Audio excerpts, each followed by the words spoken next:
Армысыздар Жезқазған қаласының тұрғындары.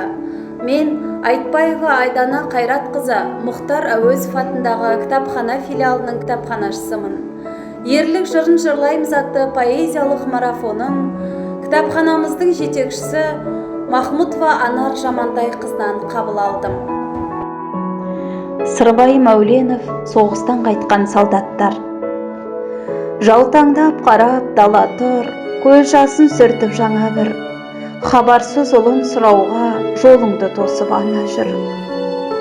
Қаншүйдің ұрлап адамын, қаншүйде сөніп қалды оттар. Көрдің бе ұлын ананың, соғыстан қайтқан солдаттар.